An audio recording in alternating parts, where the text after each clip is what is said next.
Bienvenidos hermanos una vez más a este su encuentro de estudio bíblico, Palabras de Vida Eterna, en su bloque número 11, Fortalecimiento.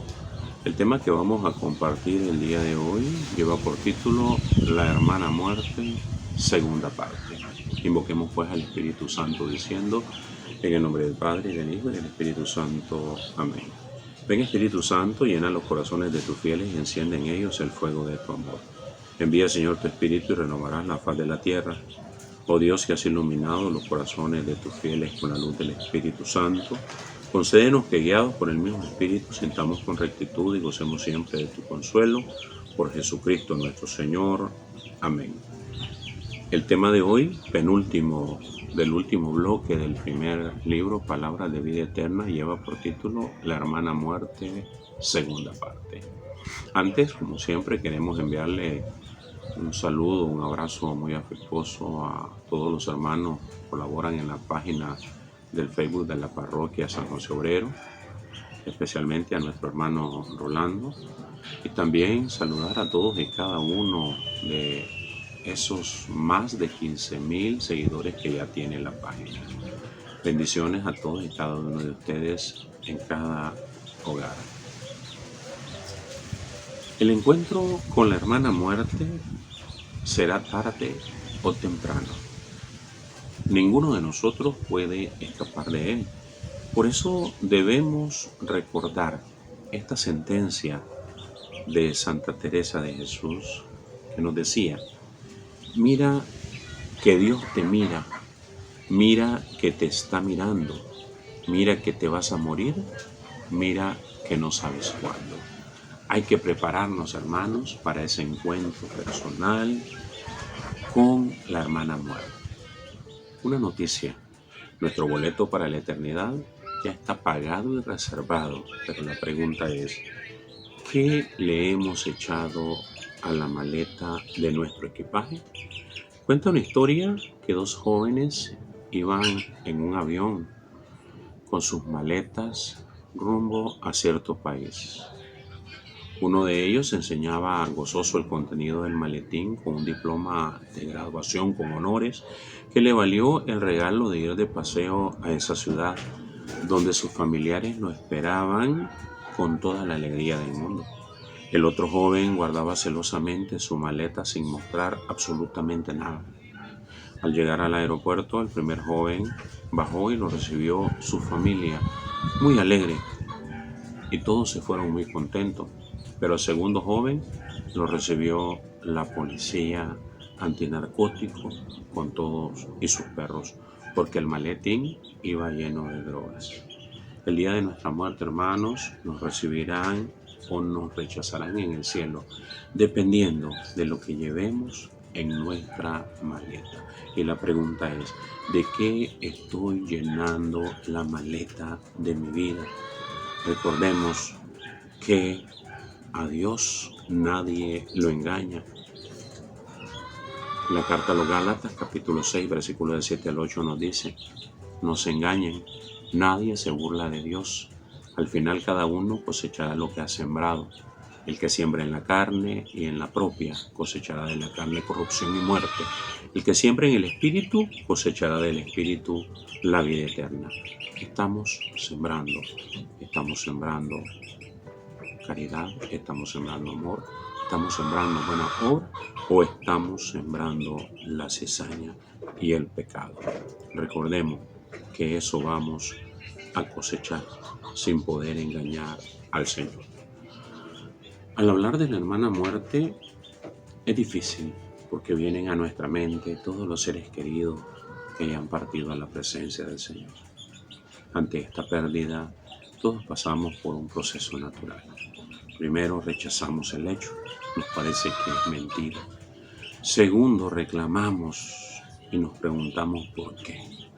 Tercero, nos llenamos de ira y de rabia, nos resentimos, cuestionamos a Dios y al final terminamos aceptando esta partida. Todo esto es parte del proceso natural del luto en todo y cada uno de los seres humanos, que en unos dura más en otros dura menos, pero que al final se da en cada uno de nosotros. Jesús, por su parte, nos pide en ese momento de dolor, confiemos en su promesa. Evangelio de San Juan, capítulo 11, versículo del 17 al 44. La palabra nos dice: cuando llegó Jesús, Lázaro llevaba ya 4 días en el sepulcro. Betania está a unos 3 kilómetros de Jerusalén, y muchos judíos habían ido a la casa de Marta y de María para consolarlas por la muerte de su hermano. Apenas Marta supo que Jesús llegaba, salió a su encuentro, mientras María permanecía en casa. Marta dijo a Jesús: Señor, si hubieras estado aquí, mi hermano no habría muerto. Pero aún así, yo sé que puedes pedir a Dios cualquier cosa y Dios te la concederá. Jesús le dijo: tu hermano resucitará. Marta respondió: ya sé que será resucitado en la resurrección de los muertos en el último día. Le dijo Jesús: yo soy la resurrección y la vida. El que cree en mí, aunque muera, vivirá. El que vive, el que cree en mí, no morirá para siempre. ¿Crees esto? Ella contestó: sí, Señor. Yo creo que tú eres el Cristo, el Hijo de Dios, el que tenía que venir al mundo. Después Marta fue a llamar a su hermana María y le dijo al oído: el Maestro está aquí y te llama. Apenas lo oyó, María se levantó rápidamente y fue a donde él. Jesús no había entrado aún en el pueblo, sino que seguía en el mismo lugar donde Marta lo había encontrado.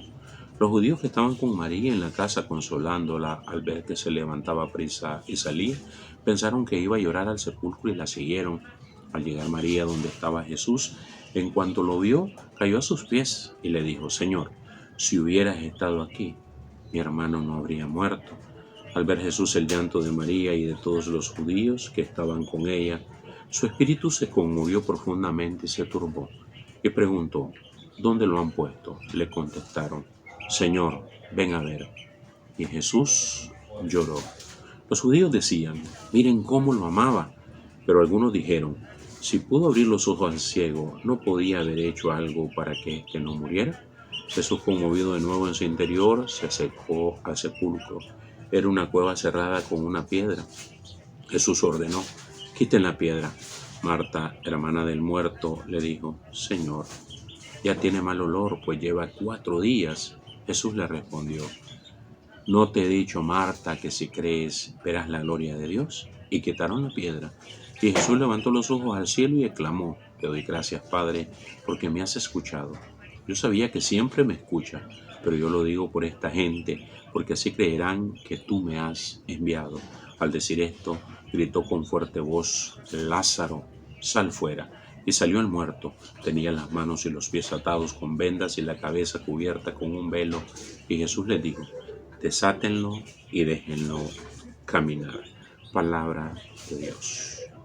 Este, hermanos, es uno de los milagros más maravillosos de nuestro Señor Jesucristo: la resurrección de su amigo Lázaro. Pero aquí podemos. Y de esta manera, Marta y María le hacen ese reclamo a Jesús: Señor, si tú hubieras estado, mi hermano no habría muerto. Igual pasa con nosotros ante la pérdida de un ser querido. Le reclamamos al Señor, le preguntamos por qué lo permitió, nos peleamos con Él, nos enojamos con Dios. Y luego nos damos cuenta de que Jesús se acerca y nos hace la pregunta que le hizo a estas hermanas: ¿crees esto?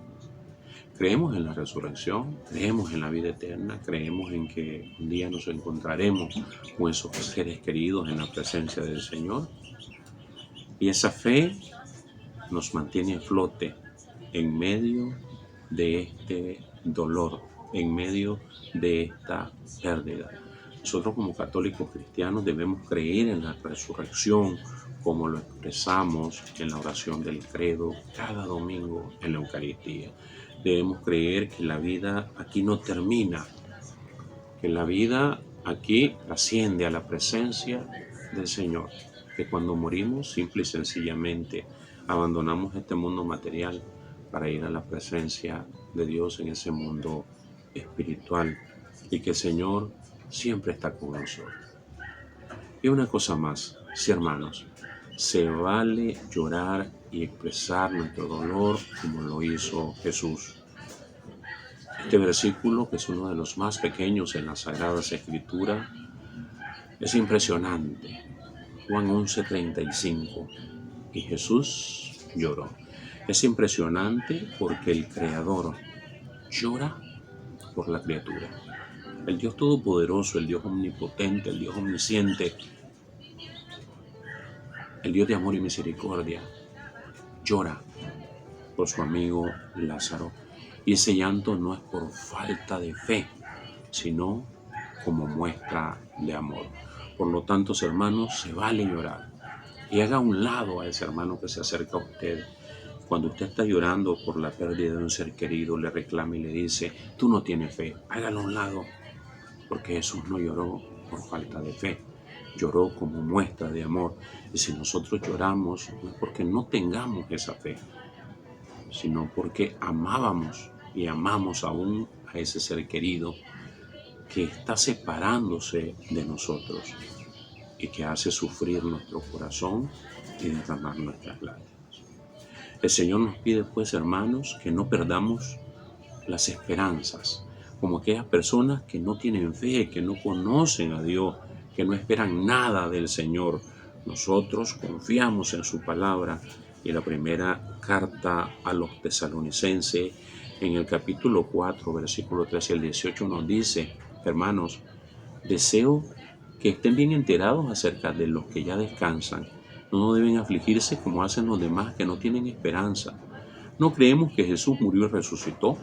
De la misma manera, pues, Dios hará que Jesús se lleve con él a los que ahora descansan. Les damos esto como palabra del Señor. Nosotros, los que ahora vivimos y todavía estamos con vida cuando venga el Señor, no tendremos ventaja sobre los que ya han muerto.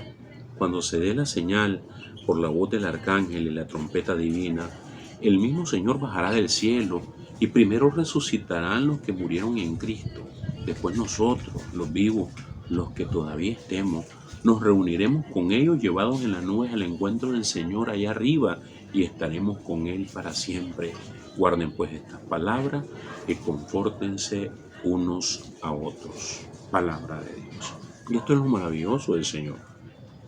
Darnos cuenta de que aquí no termina todo. Al contrario, con la muerte inicia la verdadera vida, la vida eterna. Esa vida eterna que la vamos a vivir en la presencia de nuestro Señor y en compañía de todos y cada uno de esos seres queridos que ya han partido.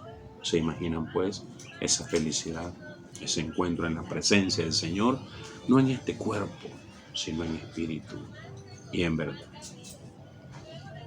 Pero, ¿qué hacemos ante la realidad del dolor? Porque duele la partida de un ser querido. El Señor, en su palabra, en el libro de Sirácides, capítulo 38, versículos 16 al 23, nos dice, Hijo mío, derrama lágrimas por un muerto y entona la lamentación que expresará tu dolor. Luego, entierra su cuerpo como se debe, no descuides nada referente a su sepultura. Gime amargamente, golpéate el pecho, haz el velorio como conviene por 1 o 2 días para marcar la separación, luego consuélate de tu tristeza. Porque la tristeza lleva a la muerte y la pena interior consume las energías. Que la tristeza se acabe con los funerales, no puedes vivir siempre afligido. No abandones tu corazón a la tristeza, échala y piensa en tu propio fin, no lo olvides, es sin vuelta. Tú te perjudicarías y no le harías ningún bien. Acuérdate de mi sentencia que un día podrás repetir, ayer fui yo, hoy serás tú. Desde el momento en que el muerto reposa, a que también repose su recuerdo. Consuélate desde el momento en que haya expirado. Palabra de Dios. Qué linda estas palabras del Señor. Lástima que no estén en la Biblia de los hermanos separados, porque Sirácides pertenece a ese grupo de 7 libros del Antiguo Testamento que los hermanos separados cercenaron de las Sagradas Escrituras. Es una lástima que no tengamos este consuelo del Señor, donde nos dice, sí, llora, sí, se vale el luto, sí, pero consuélate y confía en tu Señor, confía en su palabra. Además de esto, hermanos, la palabra de Dios en otro de estos libros cercenados, el libro de Macabeos, en el segundo libro de Macabeos, capítulo 12, versículo 38 al 45, el Señor nos dice: Judas condujo su ejército hasta la ciudad de Odolam. Cuando llegó el séptimo día de la semana, se purificaron según la costumbre y celebraron el sábado en ese lugar.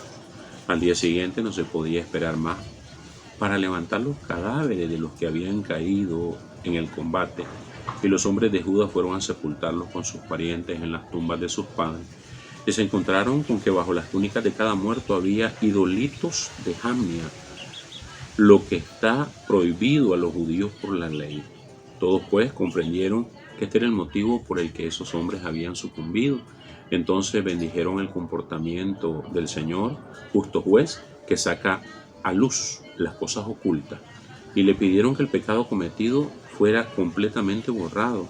El heroico Judas animó a la asamblea a que se abstuviera de cualquier pecado, pues acababan de ver con sus propios ojos lo que había ocurrido a sus compañeros caídos a causa de sus pecados.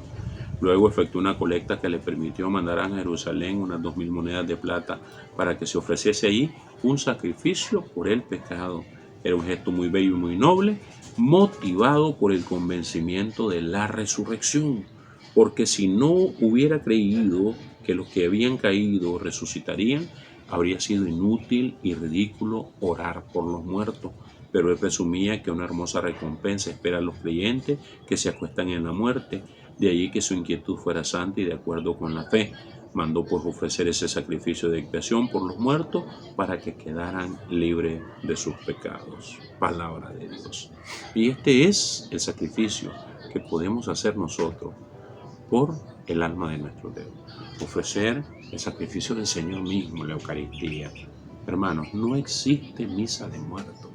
La Eucaristía es una, pero sí podemos poner dentro de la Eucaristía la intención por el alma de cada uno de esos seres queridos que han partido a la presencia del Señor, para que el Señor tenga misericordia de ellos y pueda perdonar esos pecados que quizás cometieron sin querer, muchas veces o cegados por el error. Por lo tanto, ofrezcamos nosotros también ese sacrificio de la Eucaristía por cada uno de nuestros dedos.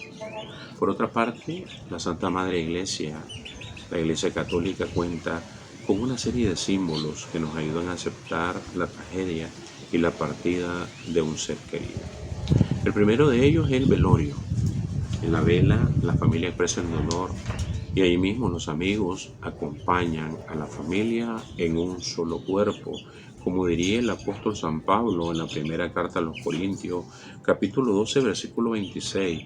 Si un miembro sufre, todos sufren con él. Si un miembro recibe honores, todos se alegran con él.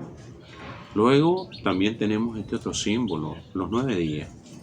Los 9 días de oración que simbolizan esos 9 días de espera como los apóstoles, a la espera del Espíritu Santo, marcando esa separación material y entregando al familiar a su Creador, contando con el consuelo y la guía del Espíritu Santo. Luego también tenemos este otro símbolo, la imagen de la Virgen Dolorosa.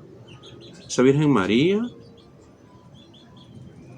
afectada por el dolor, con esa espada atravesando su corazón, símbolo de la compañía de nuestra Madre Santísima, la Virgen María, en el momento de nuestro dolor, acompañándonos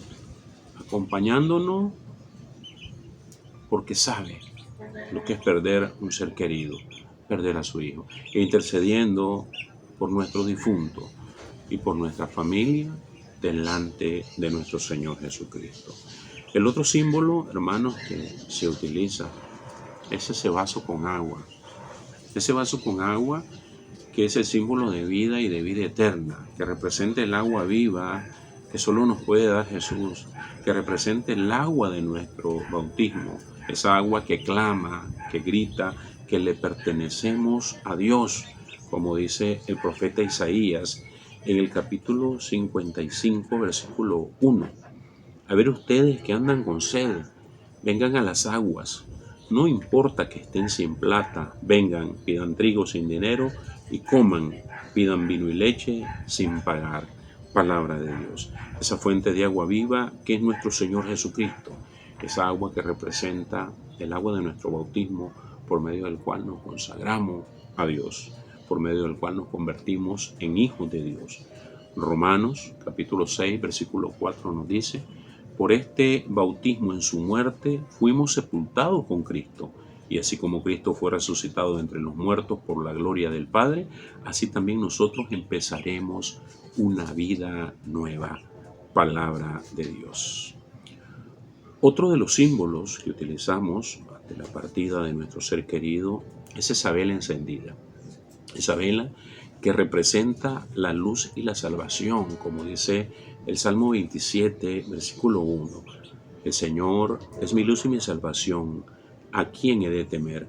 Amparo de mi vida es el Señor, ante quien temblaré. Palabra de Dios. Esa luz que es la luz de Cristo y que en el momento de la angustia y el dolor, en el momento de esa oscuridad, es luz para el mundo y luz para nuestras familias, como dice el Evangelio de San Juan, capítulo 8, versículo 12. Jesús les habló de nuevo diciendo: yo soy la luz del mundo, el que me sigue no caminará en tinieblas, sino que tendrá luz y vida. Palabra de Dios. Esa luz que viene a sacarnos de la oscuridad del dolor, esa luz que viene a iluminar esa oscuridad en medio de nuestro luto y que viene a recordarnos de que no estamos solos, que contamos con la ayuda de nuestro Señor. Otro símbolo que utilizamos son las flores, esas flores que llevamos, esos arreglos florales que representan de manera material ese amor, ese cariño, ese aprecio y ese respeto que teníamos por ese ser querido que ya ha partido a la presencia del Señor. Hermanos, preparémonos para ese encuentro con el Señor, porque en este mundo solamente podemos hacernos de tres amigos: las riquezas que nos acompañan hasta el último día de nuestra vida, los amigotes que nos acompañan hasta que nos echan la última palada de tierra, y las buenas obras que nos acompañan hasta el trono de Dios. ¿Cuál de estos tres amigos vamos a escoger en la vida? Eso va a depender de la decisión personal de cada uno de nosotros. Finalmente, ante la pérdida de un ser querido, recordemos las palabras del Señor escritas en el Apocalipsis. Apocalipsis capítulo 14, versículos 12 y 13. Este es el tiempo de aguantar para los santos, para todos aquellos que guardan los mandamientos de Dios y la fe de Jesús. Entonces oí una voz que decía desde el cielo: escribe esto: felices desde ahora los muertos que mueren en el Señor. Sí, dice el Espíritu, que descansen de sus fatigas, pues sus obras los acompañan. Palabra de Dios. Hermano, ¿será que el día que nosotros partamos a la presencia del Señor, nuestras obras nos acompañan? ¿Y qué tipo de obras nos van a acompañar? ¿Las buenas o las malas? Eso depende de cada uno de nosotros. Finalizamos la reflexión de hoy con la parábola que lleva por título El naufragio. Un día, dicen, zarpó un barco a alta mar. En ese barco iban 20 hombres. El barco tenía programado un viaje de 50 días y entre ellos se encontraba un fiel cristiano de quien todos en la tripulación se burlaban. Un cristiano marinerito, le decían. Una noche estalló el cuarto de máquinas y se hundió el barco, sobreviviendo solo el fiel cristiano al naufragio.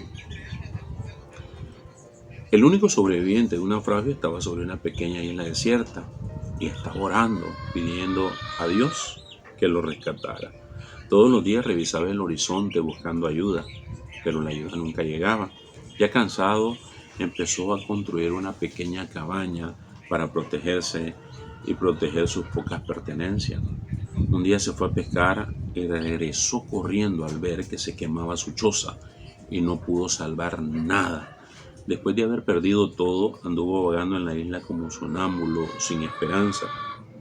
El náufrago estaba confundido y muy enojado con Dios, y orando le decía: Señor, ¿cómo pudiste hacerme esto?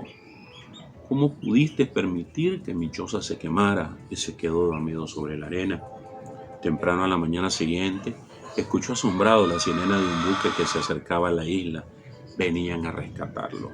Al llegar sus salvadores les preguntó: pero, ¿cómo sabían que yo estaba aquí? Y ellos le respondieron: vimos las señales de humo que nos hiciste. ¡Qué sorpresa! Hermanos, es fácil enojarse cuando las cosas van mal, pero no debemos perder la fe, porque Dios está trabajando en cada una de nuestras vidas, en medio de las penas y en medio de nuestros sufrimientos y enfermedades, para darnos un crecimiento espiritual y más fe para salvarnos. Oremos. Padre Santo, y este día te pedimos de manera especial por todos y cada uno de nuestros hermanos que han partido a tu presencia, por esas abuelitas, abuelitos, por esos padres, por esas madres, por esos hermanos, por esos familiares, por esos amigos, por esos seres queridos, por todas esas personas que partieron sin conocerte, Señor. Te pedimos, Señor, que tengas misericordia por todos y cada uno de ellos. Te pedimos por todas las ánimas del purgatorio, Señor, para que pronto, según tu santísima voluntad, puedan salir y estar en tu divina presencia. Bendícenos, Señor, quédate con nosotros y ayúdanos a prepararnos para ese encuentro personal contigo, para ese encuentro con nuestra hermana Marta.